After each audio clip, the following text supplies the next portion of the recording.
Eu costumo dizer nas minhas apresentações que no ensino não, eu venho aprender em conjunto com aqueles que estão me ouvindo, porque muitas vezes eu percebo que eu estou servindo como instrumento daquilo que venha a ser transmitido a nós nesses encontros. Então eu sou o primeiro a perceber, eu sou o primeiro a aprender, o primeiro a ouvir, e muitas vezes eu sinto um arrepiozinho e eles dizem do lado de lá que a felicidade que nos aguarda de acordo com nossos procedimentos, evidentemente, não tem como ser descrito em línguas mortas ou vivas que percorrem a humanidade. Mas que há determinados momentos em que a ponta do véu de Ísis, que separava o mundo dos mortos do mundo dos vivos, dos antigos egípcios, ele nos é levantada. E nós sentimos alguns arroubos, alguns sopros, alguns lampejos dessa felicidade indescritível em linguagem humana que nos aguarda. Eu, sempre que estou diante de uma plateia seleta, respeitosa, como o que está acontecendo hoje, eu acho que me sinto em um desses momentos, porque eu me sinto imensamente feliz. Muito obrigado pelo convite, muito obrigado pelo carinho, pela gentileza, pelo interesse pelas nossas obras e que elas possam contribuir para o nosso aperfeiçoamento e para a melhoria da nossa família dita humanidade.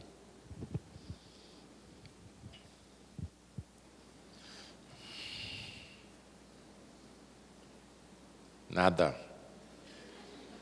Blaise Pascal, físico, matemático, filósofo e teólogo. Muitas vezes eu deixo aparecer a imagem e não sei bem o que eu vou falar a respeito daquela imagem, mas eles vão saindo, vão saindo, vão saindo, vão saindo, como provavelmente acontecerá hoje. Por que existe algo ao invés de nada?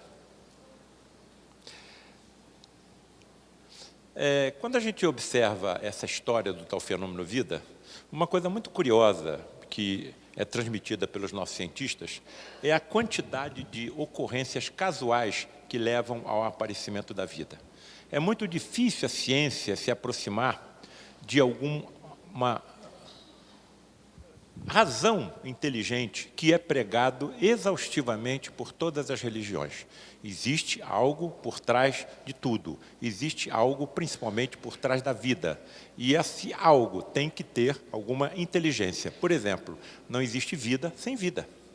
Não existe vida sem vida. Então, se existe vida, essa vida veio programada de alguma forma. É tamanha as perfeições, as exatidões que vão se conjugando para que ocorra o fenômeno vida, que a gente tem que acreditar que existem inteligências que fogem completamente à nossa imaginação por trás de todos esses fenômenos. Eu já expliquei aqui mais pela manhã o que são as complexidades irredutíveis e que simplesmente exemplificam essas casualidades, entre aspas, afirmadas pela ciência. Então, quer dizer, existência de aminoácidos ao acaso, purinas, pirimidinas, ARN, ADN, monossacarídeos, ácidos graxos, código genético, tudo isso é obra do acaso? Onde houver vida no universo, tem que haver uma molécula chamada ADN. Curiosamente, a ciência dita que, para que tenhamos um corpo completo igual ao nosso, basta que de 2,5% a 10%, dizem divergências ainda científicas, do nosso ADN sendo aproveitado. Se eu só preciso de 2,5% do ADN para constituir um corpo igual ao meu, para que os outros 97,5%? Para que os outros 97,5%? O que a ciência me diz? O que os geneticistas me dizem? Olha, a evolução da espécie humana ainda não terminou. E à medida que nós formos evoluindo como espécie humana, trechos mais prolongados do nosso ADN serão aproveitados e o homem e a mulher do futuro apresentarão corpos físicos mais perfeitos do que os nossos.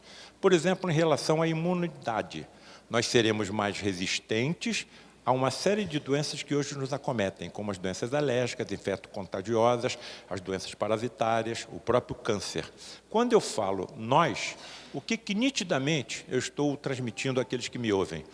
Porque os corpos do futuro serão ocupados provavelmente por nós também, porque a reencarnação é uma verdade absoluta. Não tem mais como nós recuarmos diante dessa verdade.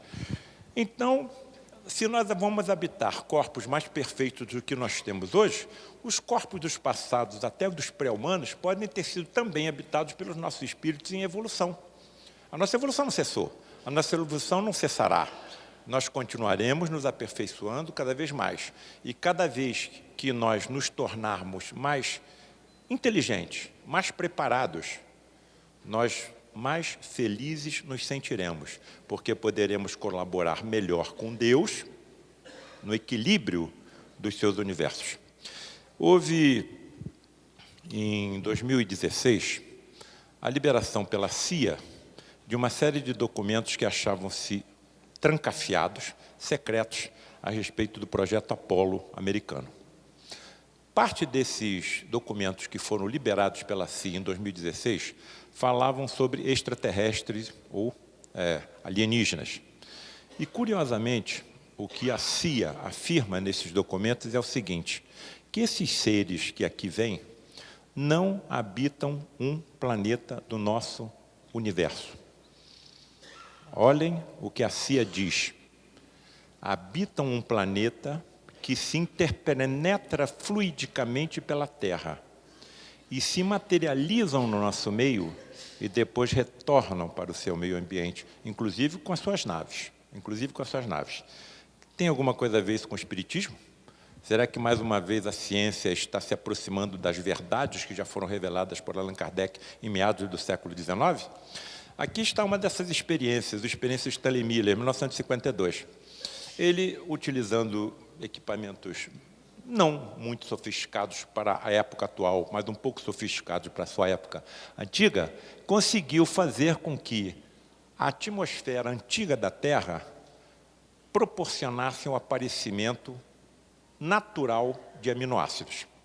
Mas nunca se conseguiu que esses aminoácidos, descobertos de forma aleatória, entre aspas, por Stanley Miller, viessem a constituir alguma coisa que fosse chamada de alguma molécula viva. Mas ele levantou algum ponto de véu. Então, não adianta só nós termos aminoácidos. Nós temos 20 aminoácidos compondo os nossos corpos. Por que não é 19? Por que não é 21? Por que é exatamente de 20? Então, essas congruências, essas exatidões vão cada vez despertando, vamos dizer assim, uma curiosidade científica. Eu, hoje, tenho duas visões dentro do meu estudo científico. A minha vista esquerda está na ciência material que eu preciso para ser médico, para ser cirurgião. Mas eu tenho uma visão à direita, que é a ciência espiritualista. E eu, cada vez que eu estudo as duas, e não consigo mais me desligar das duas no estudo simultâneo, vejo como elas se interpenetram. Olha só o acaso da vida. Os biólogos foram levados a calcular que a probabilidade de 1 bilhar de enzimas diferentes se aproximem de um modo ordenado até formar uma célula viva, ao longo de uma evolução de muitos bilhões de anos, é na ordem de 1 para 10 elevado a 1000, o que equivale a dizer que essa chance é nula. Então, todas essas moléculas que foram se reunidas aleatoriamente, segundo a ciência, para constituir um ser vivo, não podem ter se agrupado de forma aleatória, sem que haja uma inteligência por trás dessa situação toda. Então, isso para mim é uma coisa já bastante definida.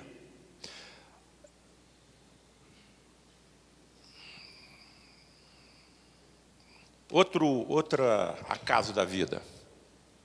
Para a agregação de nucleotídeos conduzissem, por acaso, à elaboração de uma molécula de ARN, porque os analistas estatísticos costumam dizer o seguinte, todas essas conjugações ditas casuais podem, mais cedo ou mais tarde, chegarem a algum objetivo inteligente, desde que haja tempo para isso. Muito bem, vamos ver que tempo seria necessário. Para que a agregação dos nucleotídeos conduzisse, por acaso, à elaboração de uma molécula de ARN utilizável, teria sido preciso que a natureza multiplicasse as apalpadelas as tentativas durante 10 elevado a 15 anos. Atenção, ou seja, durante 100 mil vezes mais tempo do que a idade total do nosso universo. É tempo demais. O que é que os nossos amigos estão dizendo de lá? Olha, quando o espermatozoide do seu pai se une com o da sua mãe, equipes de geneticistas, de biólogos, de médicos, de cientistas, já elaboraram aquela encarnação.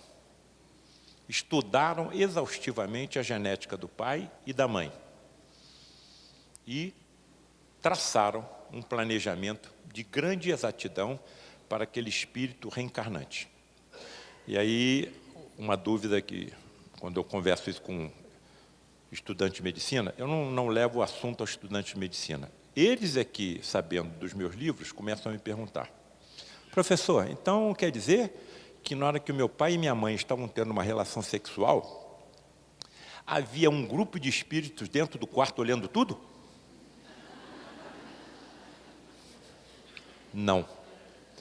Quando o espermatozoide é lançado, ele não chega em alguns minutos até o óvulo. Ele pode demorar horas e, às vezes, dias, mas ele chega. As informações que nos chegam do lado de lá é que correntes de proteção à união amorosa e sagrada se formam, e aquele momento é um momento sagrado. Mais uma vez, eu me sinto extremamente preocupado com os meus colegas que se dedicam a esses assassinos, esses assassinatos de espíritos que estão reencarnando. Quase isso se tornou legal na Argentina. Quase, passou perto. E o Papa é argentino. Então vejam a dificuldade que está ocorrendo em que as religiões melhorem a humanidade como um todo. Porque nós queremos questionamentos, nós queremos respostas, adiante de tudo que nós estamos vendo acontecer. Quem somos nós? De onde viemos? Para onde estamos indo? Por que tanto sofrimento? Por que tanta discordância?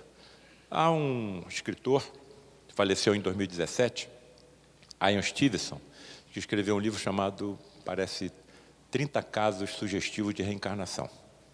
E o trabalho dele foi sequenciado pelos seus assistentes. E um desses assistentes veio fazer uma conferência no Rio de Janeiro, alguns anos atrás.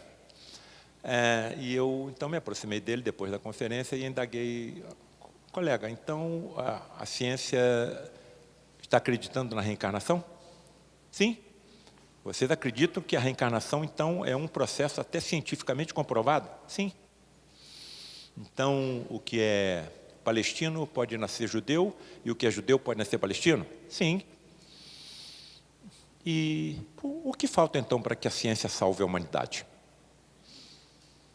Os poderes constituídos ainda não nos permitem. Essa foi a resposta dele. Então, tudo que está acontecendo de tragédia no mundo é fruto da ignorância. O hino da Inglaterra: Deus salve o rei, Deus salve a rainha. Nenhuma sessão do Senado americano ocorre sem que Deus seja saudado. Lema da França: liberdade, igualdade e fraternidade. São 3 dos maiores fabricantes de arma do planeta. Houve uma apresentação lá no Lar de Frei Luís há pouco tempo. Nádia do Couto Vale, locutora da Rádio Rio de Janeiro, a Rádio Espírita, e ela abordou esse assunto. E ela disse o seguinte: para que haja escoamento de toda a produção de armamentos do mundo, haveria necessidade de 5 guerras simultâneas. 5 guerras simultâneas.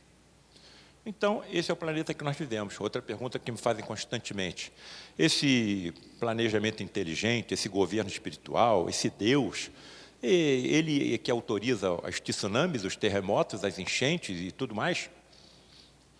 Qual é a resposta dos nossos amigos do lado de lá? Olha, existem 2 atmosferas em torno do planeta Terra. e interpenetrando pelo planeta também. Uma atmosfera física, que todos nós conhecemos, ventos, marés, nuvens, chuva, mas existe uma segunda atmosfera, dita psicosfera. É a soma dos pensamentos de todos os habitantes daquele planeta. E essas duas atmosferas, física e psíquica, se interpenetram e podem influenciar uma sobre as outras. E aí nós indagamos.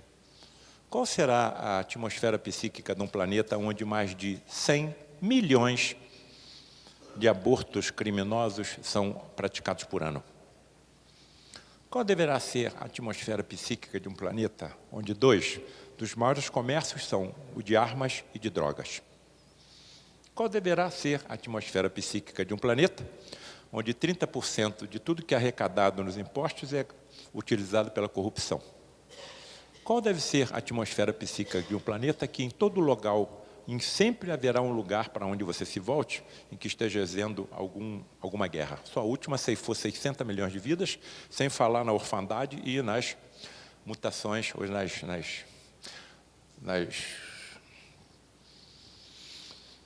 perda de braço, perda de perna, perda de olho e todas essas tragédias. Então, estamos colocando tijolos em cima de telhados de zinco. Vai desabar. Desabar em forma de tragédias ecológicas. Tragédias naturais. Mas observe o seguinte, sempre que há uma grande tragédia, um terremoto no Haiti, uma enchente não sei aonde, um tsunami na Ásia, há como que um movimento contínuo e coletivo da humanidade para ajudar aqueles que estão sofrendo com aquelas tragédias. Então, há uma compensação a cada tragédia dessa que ocorre, de onde deduz-se que nós estamos partindo realmente para uma mudança de um planeta de provas e expiações para um planeta de regeneração. O que é um planeta de provas e expiações? Muito simples. Se nós fôssemos habitar um hospital, que companheiros teríamos ao nosso lado? Enfermos. Se nós fôssemos habitar uma penitenciária, que companhia teríamos ao nosso lado? Criminosos. A Terra é um imenso presídio e um imenso hospital. É um planeta de provas e de expiações, em vias de regeneração, de subida. E o que é um planeta de regeneração? Estamos caminhando exaustivos através do deserto. Encontramos um oásis com uma estalagem. E ali nós recuperamos as nossas forças para dar seguimento à nossa caminhada infinita. Isso é um planeta de regeneração.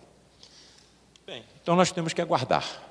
Vamos e voltamos. Então, por enquanto, esse é o nosso lar. Livro dos Espíritos. Em que momento a alma se une ao corpo? Resposta. A união começa na concepção, mas não se completa senão no momento do nascimento. Desde o momento da concepção, o espírito designado para tomar determinado corpo a ele se liga por um laço fluídico que se vai encurtando cada vez mais até o instante em que a criança vem à luz. O grito que então se escapa de seus lábios anuncia que a criança entrou para o número dos vivos e dos servos de Deus. Esclarece, mas nós percebemos que existe algo vago nessa resposta. Nós não temos informações através dos detalhes. Algumas vezes que eu tive a ocasião de conversar com os nossos amigos lá do lado de Frei Luís, do outro lado, eu indago, por exemplo, Frederico, o João Pedro é o líder, João Pedro é o líder dos médicos de Frei Luís, ele tem uma escola de ectoplasmia do lado de lá. Quando eu desencarnar, eu vou ficar de joelhos na porta da escola dele pedindo uma vaga. Por que esses procedimentos que nós vemos vocês realizarem, nós não conseguimos realizar? Muito simples. Vocês não têm inteligência. Não têm merecimento. Então, os espíritos podem, até à medida que nós fomos evoluindo, eles vão nos dando respostas mais exatas, que possam abranger mais o conhecimento. Como é que eu vou entender que a união começa na concepção, mas não se completa senão no momento do nascimento? O que está acontecendo desde a concepção até o nascimento? Há uma agregação paulatina das moléculas do corpo espiritual com o nosso corpo físico, ou do perispírito com o nosso corpo físico, eles dizem também que à medida que o espírito vai se acoplando ao seu tecido fetal, a consciência do espírito também vem diminuindo até que ele fica inconsciente no ventre materno. Mas, para mim, ainda é pouco. Então, eu vou precisar ser mais inteligente para compreender melhor o que é que eles estão querendo nos dizer.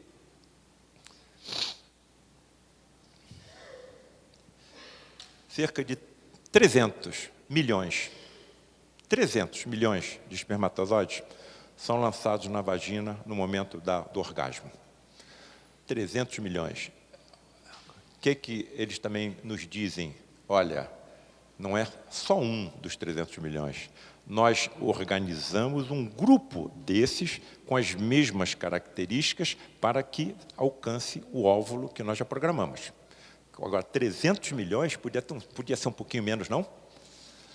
Uma das condições para que nós compareçamos às reuniões de materializações é não realizarmos relações sexuais nas 72 horas que antecedem a reunião de materialização. Por quê? Porque quando nós entramos na satisfação do orgasmo, grande quantidade do nosso ectoplasma é expelido no momento do orgasmo.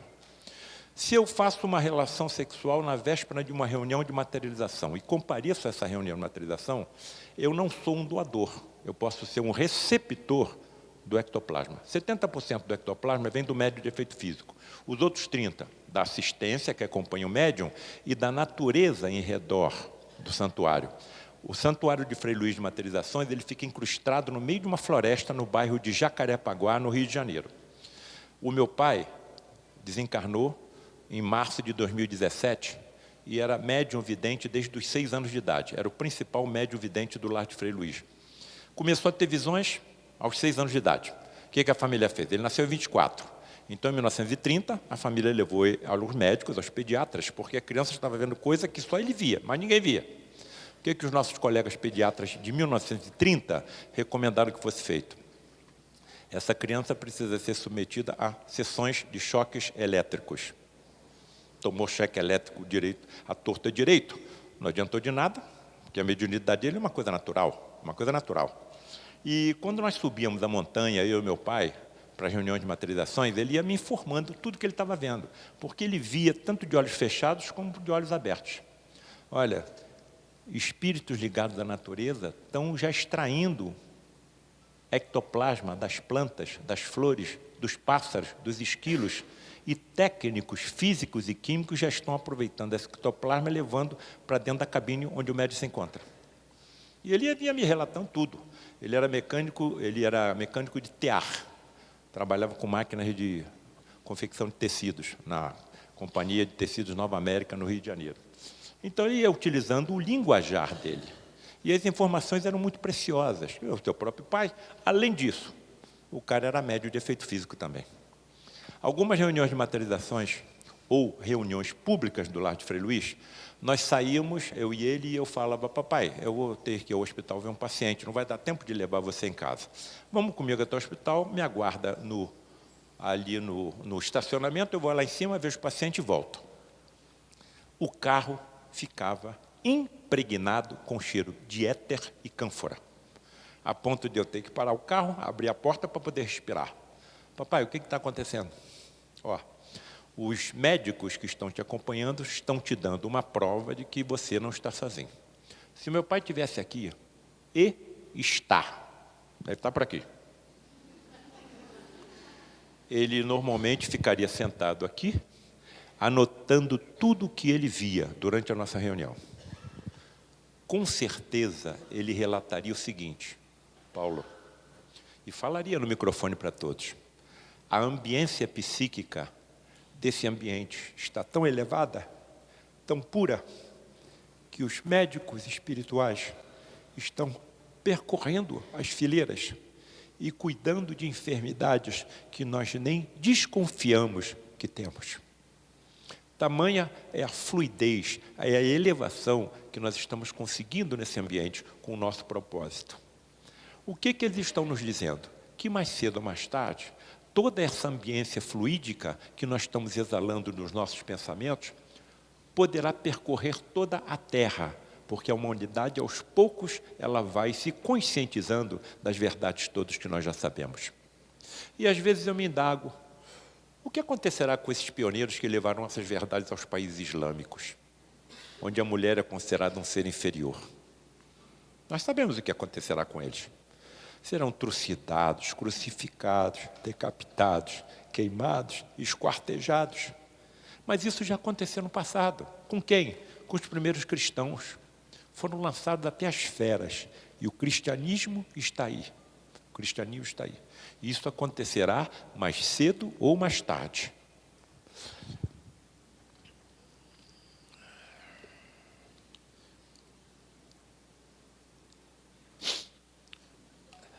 Olha o tal acaso. Alguns pesquisadores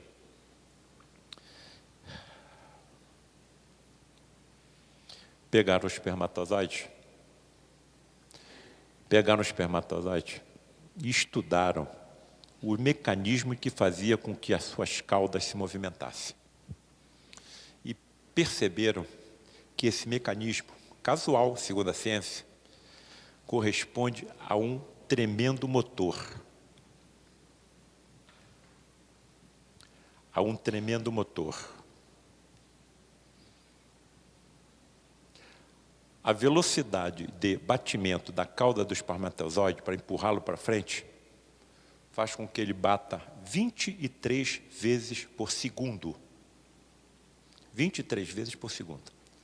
Quer dizer, como é possível um motor desse ser montado casualmente? Ponto a ponto, base a base. Outra coisa que chama bastante atenção e que perturba os geneticistas e os cientistas e os biólogos de um modo geral.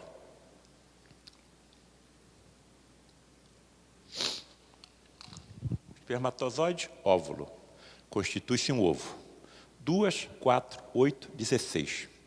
16 células absolutamente iguais. Mas, num determinado momento, uma dessas células absolutamente iguais às demais começa a se transformar numa célula do fígado. Uma outra célula absolutamente igual às demais se transforma numa célula do osso. A outra no neurônio. A outra numa célula da pele, a outra na célula do pulmão, a uma numa célula do globo ocular e vai por aí afora. Centenas de células diferentes uma das outras, partindo de células absolutamente iguais.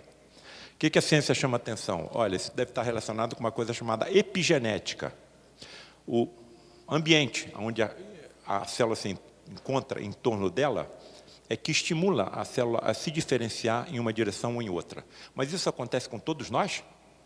Com todos nós, os ambientes em torno das nossas células são exatamente iguais para que elas sejam empurradas numa direção ou na outra? Não tem como você deixar de acreditar, pelo menos no estágio evolutivo em que nós nos encontramos, nós aqui dentro dessa sala, que existe uma forma extrafísica. E a forma extrafísica qual é? O perispírito, que já está sendo estudado pela ciência com outro nome, campos morfogenéticos. Os interessados entram aí no Sheldrake. Sheldrake é um pesquisador desses campos morfogenéticos e vão ver os livros e os trabalhos deles fantásticos. Inclusive, esses campos morfogenéticos ou perispirituais envolvem também animais. Os nossos animais de estimação têm também esse campo morfogenético perispiritual. E ele pode atingir grandes distâncias além da superfície do nosso corpo. O Sheldrake fez algumas experiências com cães de estimação e quando passava pelo pensamento do dono, que estava no momento de ele retornar do seu trabalho ou de alguma outra atividade ao seu lar, o cão se despertava e ficava imóvel, olhando pela janela ou olhando pela porta, aguardando a chegada do dono. Vejam como se interpenetram esses campos morfogenéticos, que devem ser nada mais nada menos do que os campos perispirituais que todo ser vivo tem. A ciência está apontando, inclusive, como uma possibilidade de ondas probabilidades, como acontece com os elétrons, quando eles se migram em direção de algumas outras placas e de algumas das associações. Aqui está a nossa formação, não é isso?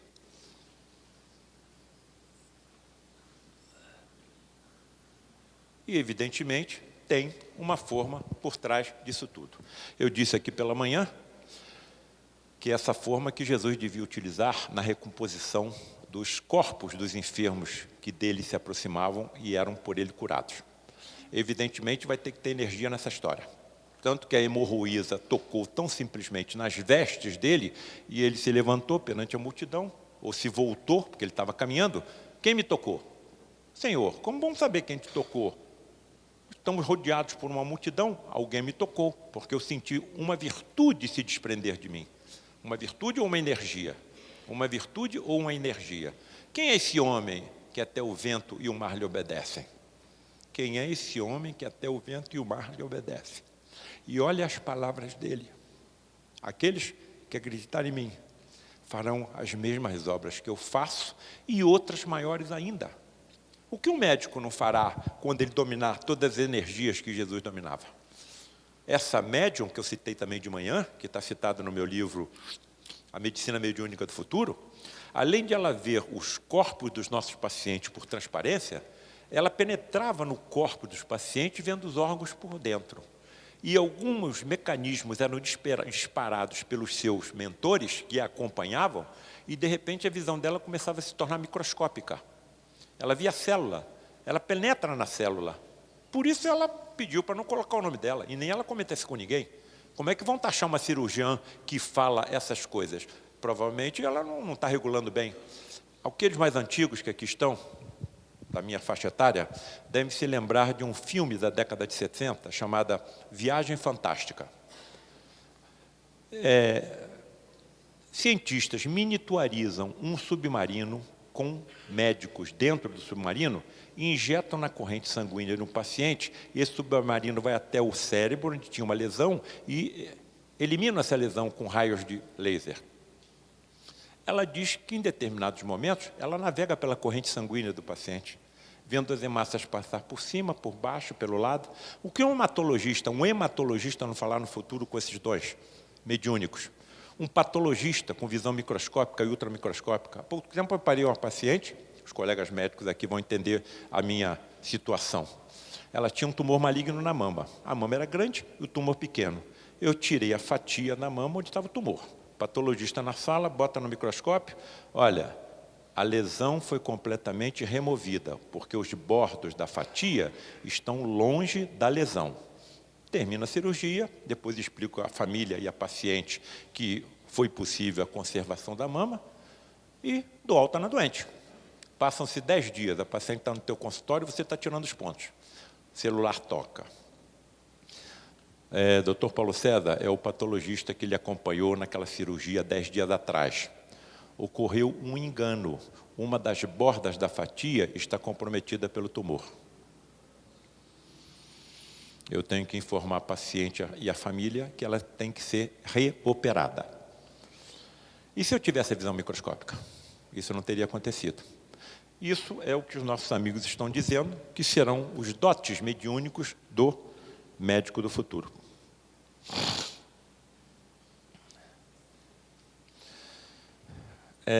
Paulo César, alguém já elaborou alguma fórmula, alguma coisa que possa nos explicar essa formatação, não somente do corpo humano, mas de outros corpos?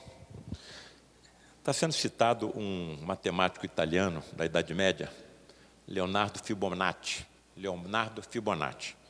Esse Leonardo Fibonacci desenvolveu uma fórmula matemática em que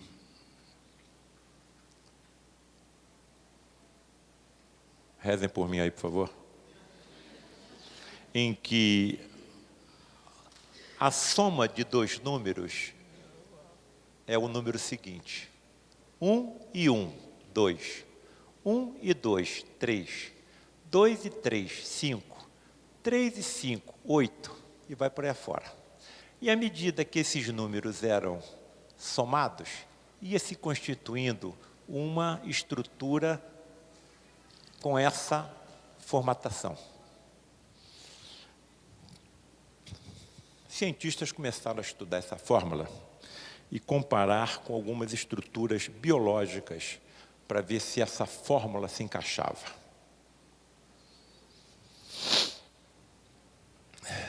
se encaixou nas ondas. Se encaixou em tufões e furacões. Se encaixou em galáxias. Se encaixou em pétalas de flores, como girassóis. Se encaixou em caracóis. Se encaixou no embrião. Se encaixou no ouvido humano. Se encaixou no corpo humano.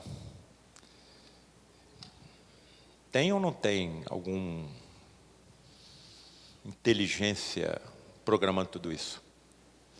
Então percebam que aos poucos a ciência vai sentindo cheiro aqui, cheiro ali. E eu não consigo ver solução para a humanidade sem a aproximação dessas duas vertentes que conduzem à humanidade. A ciência e as religiões. Esse era o meu tormento. A ciência não me dá resposta no que eu estou precisando. As religiões também não.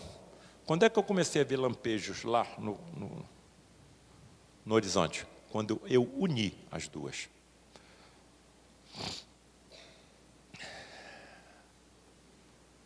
Aqui está o que nós somos.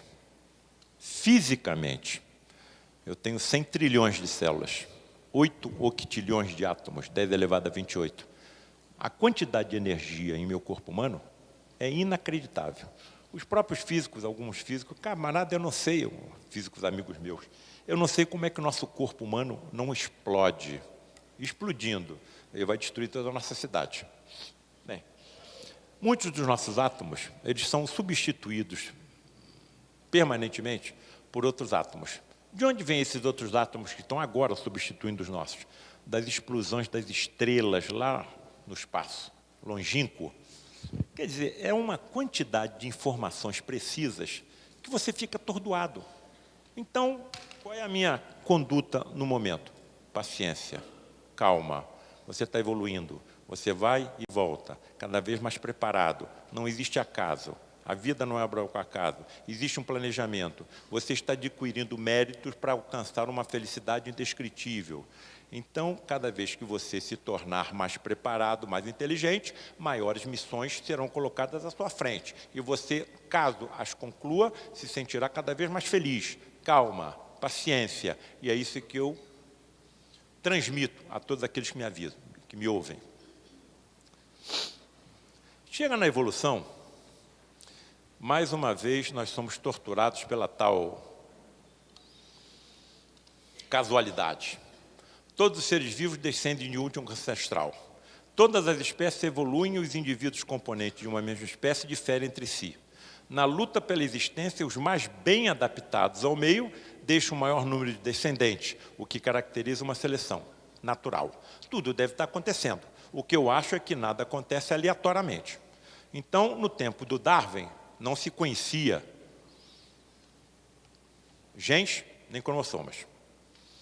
Isso veio com o nosso amigo Mendel. Porém, o trabalho do Mendel só foi reconhecido 100 anos depois da sua morte. Os que me derem a honra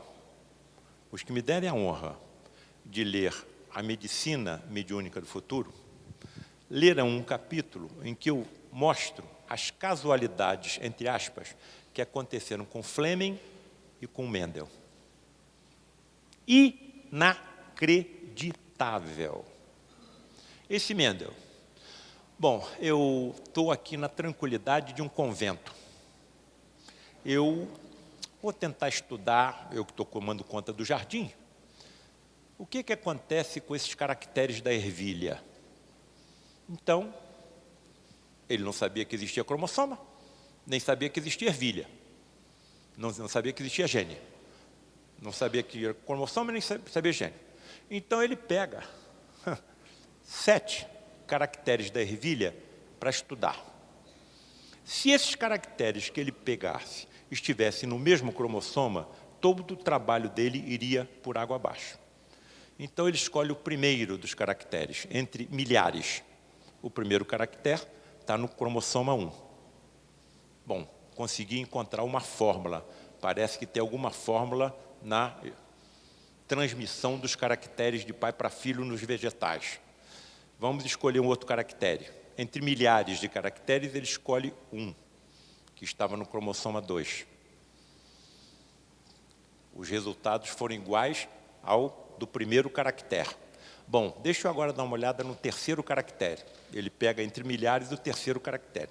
Se esse terceiro tivesse no cromossoma 1, 2, todo o trabalho dele ia por água abaixo, mas estava no cromossoma 3. Bom, está tudo dando certo. Vamos ver um quarto caractere. O quarto estava no cromossoma 4.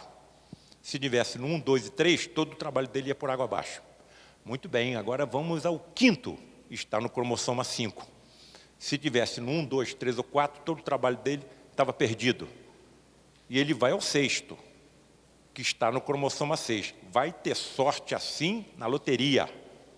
Eu me lembro de um professor de biologia, o professor Xavier, que falou assim para mim, olha, a sorte do Mendel foi de alguém que acertasse 7 vezes seguida na loteria. Porque os caracteres que ele escolhia estavam em cromossomos diferentes. Mas não parou por aí. Vou pegar um caractere 7. Estava no cromossoma 6. Por que então o trabalho dele não foi perdido? Porque o caractere 6 e 7 estavam no mesmo cromossoma, porém, todavia, contudo e entretanto, em extremidades opostas, no mesmo cromossoma. Então, não interferiam um contra o outro. Ele parou por ali. Quando o trabalho dele veio à tona 100 anos depois, ele foi traçado de charlatão.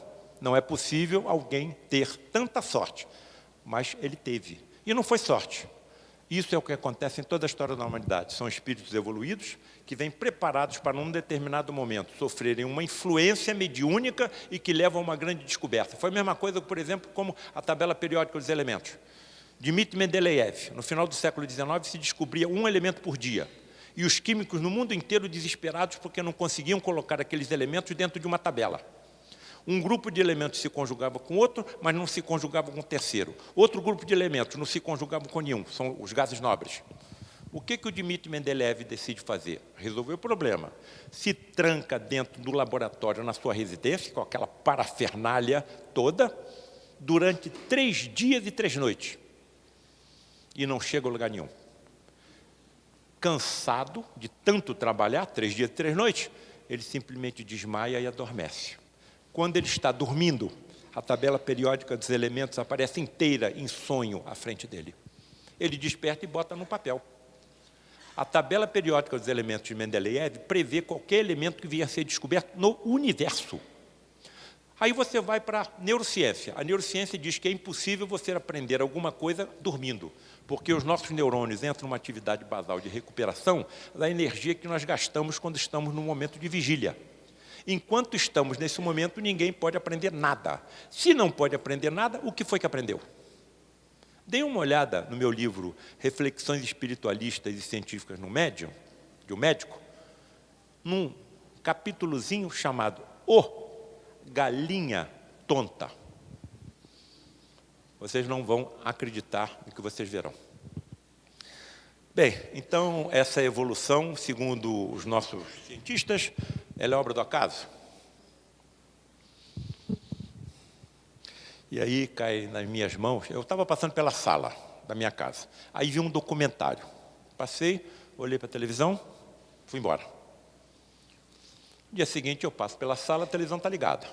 Eu vejo o mesmo documentário, mais da metade, andei, fui embora. No terceiro dia eu passo, o mesmo documentário estava passando na televisão.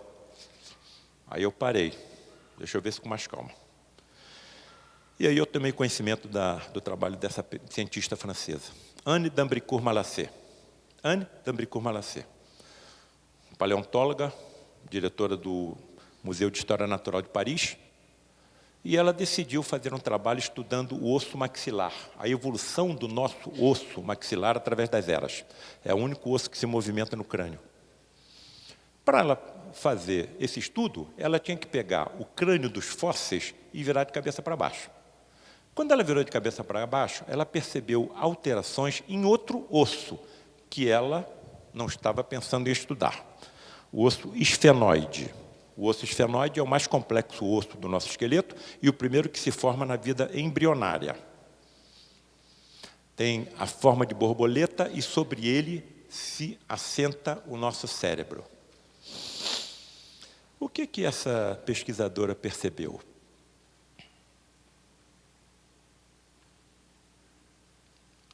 Que ao longo das eras,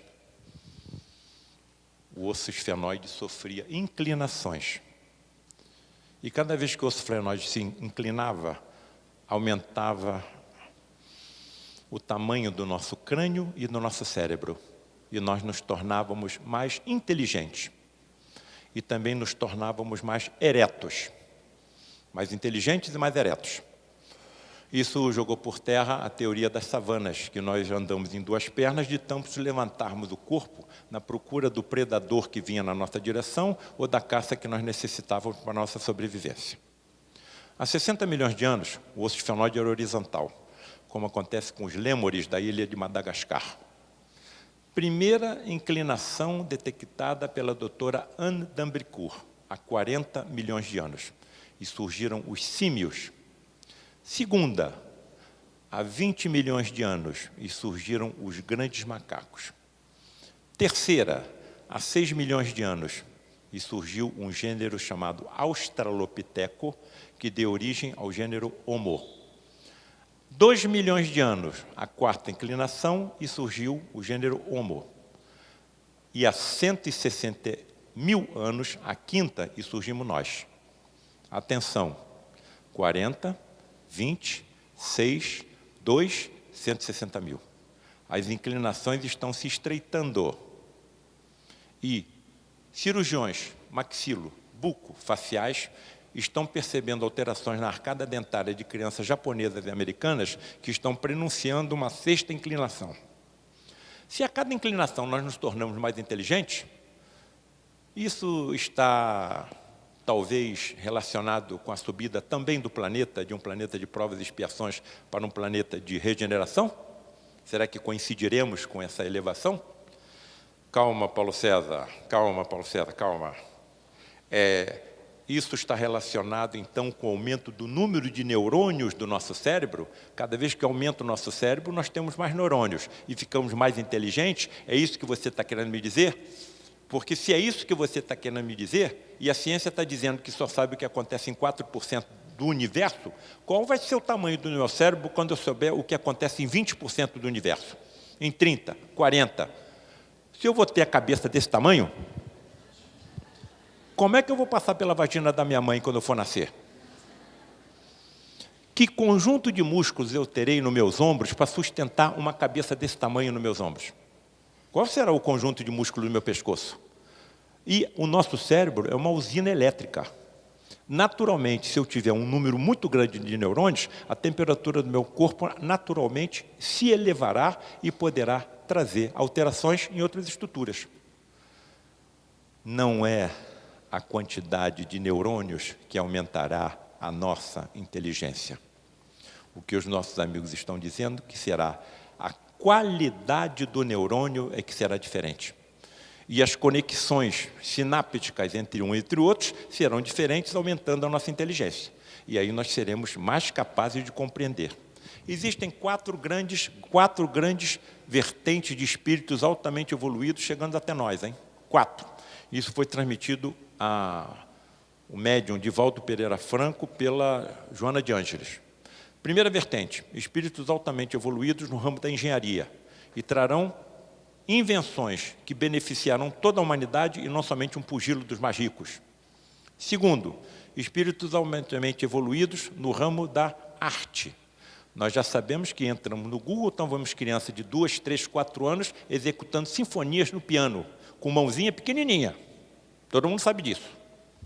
Terceiro, espíritos altamente evoluídos no ramo da justiça. Talvez isso já esteja acontecendo no nosso país.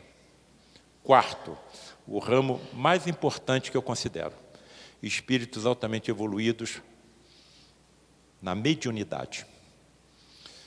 Países da antiga cortina de ferro fizeram um levantamento para se ter uma ideia do percentual de humanos médiuns. 7%. Antigos países da cortina de ferro, ou seja, países materialistas.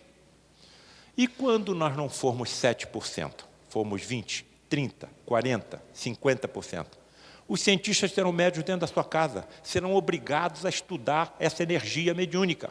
Não tem como fugir disso. Então, esse me parece que é o ramo mais importante.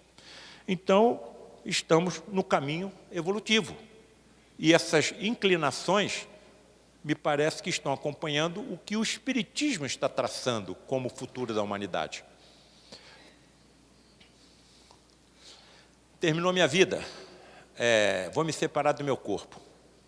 O meu corpo vai ser degradado, as moléculas do meu corpo serão utilizadas em outros corpos orgânicos e inorgânicos, mas eu, a minha personalidade, não estou naquele corpo. Já me libertei do meu escafandro que eu preciso para interagir com esse universo e que me faz me esquecer até do que eu almocei anteontem. Graças a Deus eu me esqueço. Se eu me lembrasse do que eu fiz na Inquisição, como é que eu ia poder ser cirurgião? O remorso ia me dar trégua? Então, esse esquecimento é fundamental, é uma dádiva de Deus. Graças a esse esquecimento, nós podemos nos aproximar de grandes inimigos do passado, hein? Como companheiro, como companheira, como irmão, como filhos, como colegas de trabalho. Isso é uma dádiva divina. E aí nós podemos aparar as arestas. E quando passamos para o lado de lá e nos lembramos do que aconteceu, nós estamos mais evoluídos, estamos mais calmos, estamos mais perdoativos. Isso é muito importante. Sem perdão, você não consegue evoluir.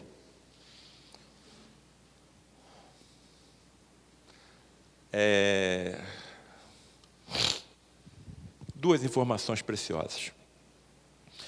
Tinha chegado uma menina de 6 anos de idade no lar de Frei Luís. Essa menina estava com um tipo de câncer chamado linfoma. Filha única e neta única. Lutamos com essa menina durante 3 anos.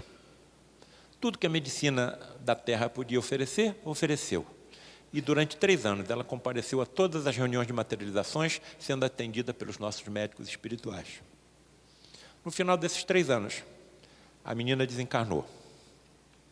Passou-se aproximadamente uma semana, nós estávamos reunidos no lar de Frei Luís, com meu pai na mesa, captando as vidências, e a família da menina presente.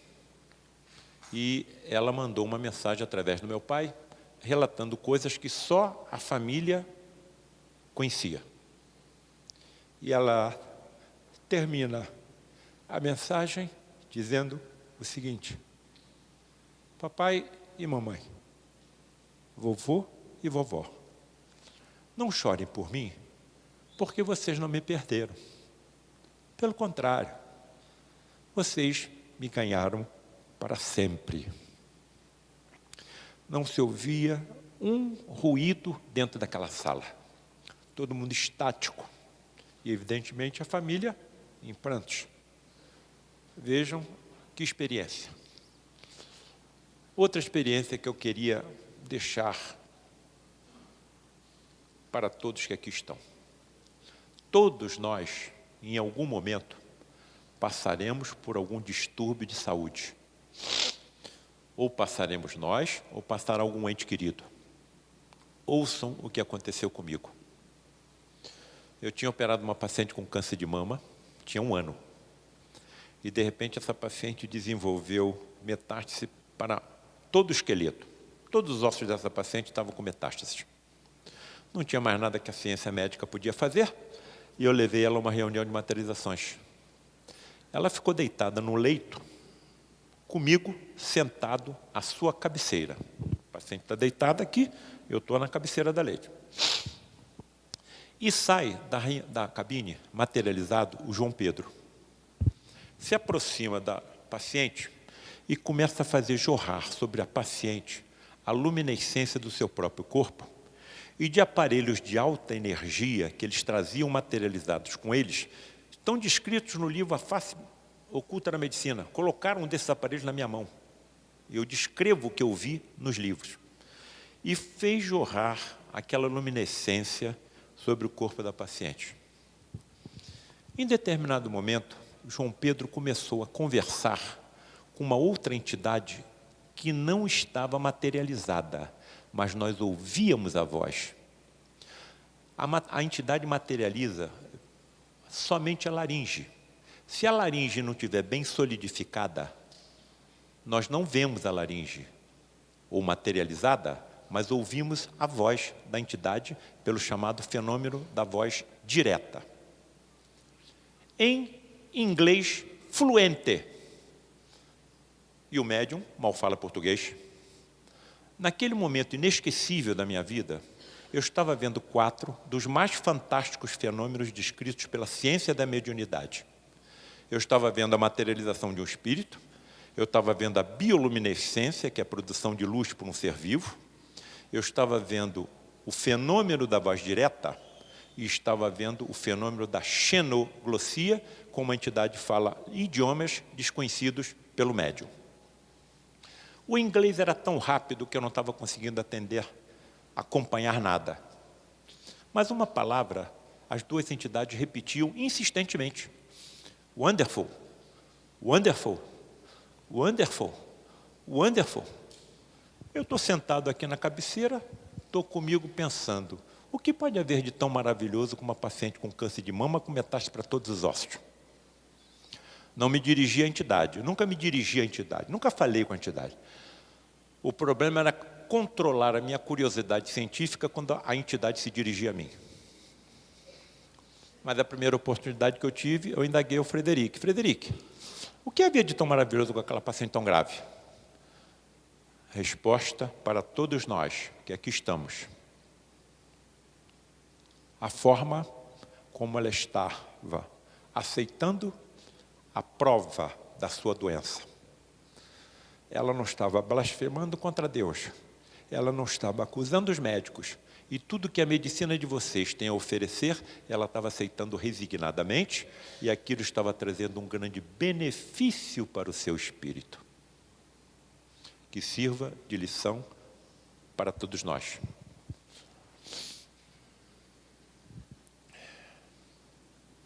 Livro dos Espíritos. A alma tem consciência de si mesma imediatamente depois de deixar o corpo? Imediatamente não é bem o termo. A alma passa algum tempo em estado de perturbação. Então nós vamos ficar sonolentos durante alguns momentos. Mas não devemos esquecer que não estaremos sozinhos. Provavelmente médicos estarão conosco. A perturbação que se segue à separação da alma e do corpo é do mesmo grau e da mesma duração para todos os espíritos? Não. Depende da elevação de cada um. Da elevação e do conhecimento. E do conhecimento. Aquele que já está purificado se reconhece quase imediatamente. Quer dizer, vou despertar, desencarnei. Pois que se libertou da matéria antes que cessasse a vida do corpo. Não me apeguei tanto à matéria, às coisas materiais. Já estou sabendo que eu sou um ser imortal. E quando chegar o momento do meu desenlace, eu continuarei vivendo. Simplesmente me desprenderei desse veículo físico. Enquanto que o homem carnal, aquele cuja consciência ainda não está pura, guarda por muito mais tempo a impressão da matéria. E essa impressão da matéria nos suicidas é um termômetro, é um tormento. No suicida é um tormento. Se você vem com a energia vital de 60 anos e aos 40 você dá um tiro na cabeça, durante 20 anos você fica sentindo, percebendo o projetil entrar no cérebro. Se você se atira numa fogueira, tu fica 20 anos sentindo o corpo te queimar, o fogo te queimar. Se você se atira de um precipício, você fica 20 anos sentindo o seu corpo se despedaçar. É isso que o suicida quer? De vez em quando me procuram, Paulo César, filho está com um adolescente aí, está pensando em se suicidar. Você pode ajudar? Posso. Traz ele aqui no Frei Luiz. Aí levo numa sala chamada Meimei, uma educadora que foi aqui de Minas. O nome da sala, Sala Meimei. E ali atendemos as crianças especiais. Crianças e adultos especiais ficam sentados numa mesa, cantam, voluntários tocando violão, tocando piano. É um ambiente fantástico. Aí eu levo o adolescente que está pensando em se suicidar naquela sala. E ele fica extasiado com tanta bondade, com tanta caridade, com tanta alegria. E aí eu pergunto, você sabe que essas crianças aí estão assim? Não. Você quer saber o que elas fizeram na vida passada? Sim, se suicidaram. Se suicidaram. Aí ele toma aquele choque, depois eu encaminho ele para uma sala onde pessoas treinadas a conversar com essas pessoas que estão pensando em suicidar-se adequadamente. Ô, Paulo César, escuta aqui, a criança especial está no mundo dela. Por que a família tem que sofrer? Dois motivos principais. Primeiro, essa criança pode ter sido parente, filho, irmão, em vidas passadas dessa mesma família. E eles voluntariamente podem ter se oferecido para reencarnar e ajudar a ele karmar o que tem que karmar, com o suicídio que cometeu. Mas tem uma outra razão. Por que esse espírito de encarnação passada se suicidou? Eu estava numa academia de ginástica. Simples, mas tinha tudo, lá no Rio de Janeiro. Aí compraram a casa do lado. Fizeram um prédio de 3 andares, com todo o luxo que você possa imaginar. Envidraçado, ar-condicionado. Sabe quem montaram nesse prédio de 3 andares, ao lado da academia de ginástica simples, mas com tudo, onde eu me exercitava? Uma academia de ginástica. O que aconteceu com aquela onde eu estava? Faliu e o dono tentou se suicidar. Se eu tivesse recursos para comprar uma casa, construir um prédio de 3 andares, eu ia construir uma academia de ginástica ao lado daquela? Se esse suicídio tivesse sido bem sucedido, se essa tentativa fosse bem sucedida, quem seriam os culpados? Aí você volta como pai, como mãe, para ajudar a se restabelecer aquele suicida que você levou ao suicídio. Só o Espiritismo explica uma situação dessa.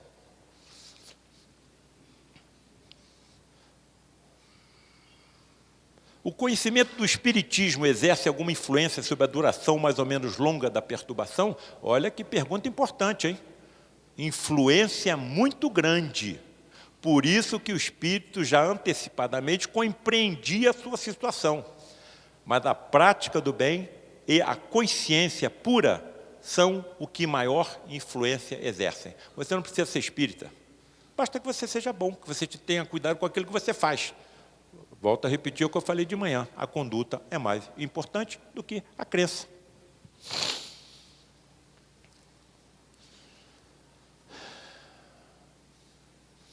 Aqui estão as evidências de que nós continuamos vivos.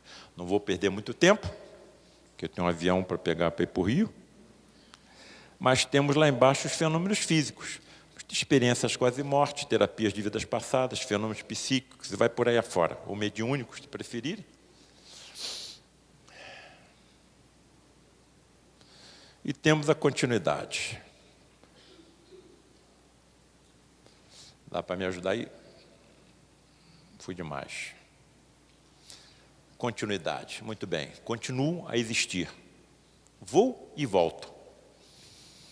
Posso reencarnar na Terra, mas, de acordo com a evolução do meu espírito, posso encarnar em outros planetas. Na casa do Pai existem muitas moradas, então existe vida em todo o universo. Vamos ver o que a ciência está dizendo em relação à vida em outros planetas. Tanto a ciência acredita que existe a vida, que já está dividindo essas civilizações que elas sabem que existe em 4 tipos, 1, 2, 3 e 4, escala de Kardashev e Galantai. Paulo César, o que é uma civilização universal do tipo 1? Aquela que sabe utilizar toda a energia do planeta de forma inteligente. No nosso caso, vulcões, ventos, marés, terremotos e vai por aí afora. Nós, então, estamos no nível 0. Paulo César, o que é uma civilização do tipo 2? Aquela que sabe utilizar de forma inteligente toda a energia da estrela mais próxima. No nosso caso, o Sol. Quem está dizendo isso é a ciência, hein? O que quer dizer uma civilização do tipo 3? Aquela que sabe utilizar de forma inteligente toda a energia das estrelas de uma galáxia. No nosso caso, a Via Láctea, 100 bilhões de estrelas. E o que é uma civilização do tipo 4, Paulo César? Aquela que sabe utilizar de forma inteligente toda a energia escura que a nossa ciência não sabe o que é e que permeia todo o universo. Se o pensamento é energia, e os nossos amigos do lado de lá estão dizendo que nós estamos rodeados por formas, pensamentos, quer dizer, aquilo que nós pensamos criam imagens em torno de nós. Essas civilizações do tipo 2, 3, 4, não perceberão isso? Essas civilizações do tipo 2, 3, 4, mesmo do 1, não saberão da existência do Espírito? das energias mediúnicas. Todos esses filmes aí, Guerra entre Mundos, Guerra nas Estrelas, isso tudo é ficção. Quanto mais evoluída for uma civilização, mais próxima dos conhecimentos de Deus ela terá. Então ela vai atacar um outro planeta e vai destruir toda aquela civilização? Isso acontece no cinema. Quanto mais evoluídas essas civilizações, mais bondosas serão. E aí tem uma coisa chamada paradoxo de Fermi, um cientista italiano. Poxa, espera aí, se tem civilizações ultra evoluídas, por que não entra em comunicação conosco? Aí o paradoxo de Fermi. E ainda bloqueia os nossos sinais de rádio, hein? Duas respostas. Primeiro, resposta material. Nos consideram famílias de gorilas. Alguém vai ensinar alguma forma matemática ou geometria a gorila? Quantas bananas você vai precisar? Isso é o que os cientistas dizem. Mas existe uma resposta espiritualista. Estão aguardando que nós melhoremos moralmente para de nós se aproximarem. O que aconteceria se uma nave de uma civilização ultra evoluída aterrissasse agora na Coreia do Norte, na Rússia, na China, na Síria e vai por aí afora? Então, estão esperando que nós melhoremos, depois vão se aproximar de nós. E a história não para por aí.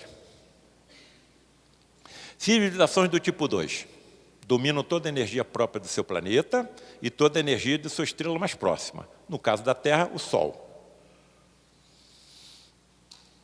Uma astrônoma amadora, percebeu uma estrela que diminuía a sua luminescência de forma regular. Diminuía a luminescência e aumentava. Diminuía e aumentava. Diminuía e aumentava. E começou a estudar esse negócio. O nome dessa astrônoma era Tabi, o sobrenome dela. Aí deram em homenagem a ela o nome de estrela Tabi. Vamos sentar os astrônomos e vamos saber o que está acontecendo. Olha, deve ser um planeta que está girando em volta dessa estrela, e quando esse planeta passa entre nós e a estrela, a luminescência cai. Pode ser um cometa, pode ser um asteroide, mas, porém, todavia, contudo, entretanto, senão, se fosse um planeta ou algum outro corpo celeste, a diminuição da luminosidade da estrela seria de 2%. Mas a diminuição da luminescência era de 22%. Então, vamos sentar e estudar essa história toda. Conclusão.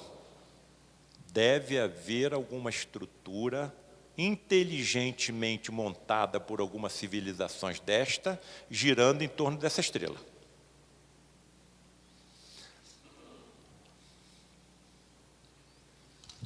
Caso essa estrutura exista, é uma das possibilidades fortes perante os nossos cientistas, essa estrutura em torno da estrela tem um diâmetro maior do que o planeta Júpiter. Vejam o que nos aguarda. É para essas civilizações que nós estamos avançando.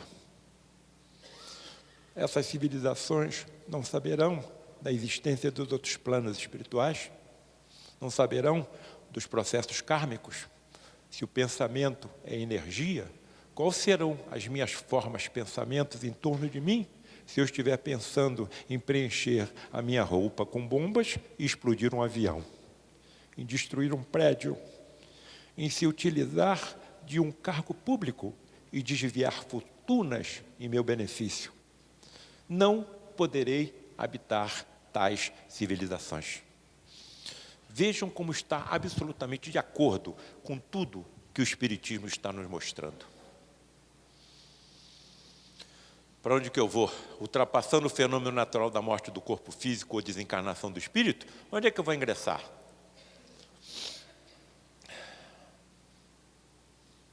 Universos paralelos. Daí o nome do meu livro, que será, se Deus quiser, né? Eu acho que Ele quer, em 2019. Planos espirituais ou universos paralelos. Esse é o nosso futuro. E eles chegam agora já a aceitar a existência de civilizações do tipo 5 e 6. Segure-se na cadeira para não cair. civilizações do tipo 5. A ciência está dizendo que eles sabem como utilizar de forma inteligente as energias dos universos paralelos ao nosso. O ectoplasma entra nessa? E ainda chegam ao assinte de admitir a existência de civilizações do tipo 6. Sabe o que é uma civilização do tipo 6? Aquelas que sabem como construir um universo inteiro. O nosso universo tem 13 bilhões e 700 milhões de anos, até o tal Big Bang. Eles estão dizendo que antes desses 13 bilhões e 700 milhões de anos, já existiam civilizações inteligentes e que o nosso universo não pode ser obra do acaso.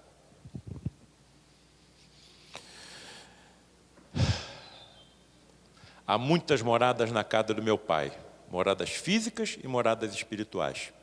O Evangelho não é um ritual, nem uma crença para quem vive numa cidade, e sim, é o código moral das galáxias. Em qualquer outro planeta que nós venhamos a habitar no futuro, nós seguiremos as práticas evangélicas. Então, Kardec ampliou as fronteiras além do mundo e nos apresentou uma religião cósmica, universal. Conclusão: somos um depósito infinito de informações que iremos acumulando ao longo da eternidade. Isso é o que nos aguarda. Eu deixo a figura de Frei Luís, mais uma vez, agradecendo a oportunidade maravilhosa de eu estar aqui com os senhores. Que Deus abençoe a todos que aqui estão, os seus guias e protetores espirituais, as suas famílias e os seus ambientes de trabalho. Muito obrigado.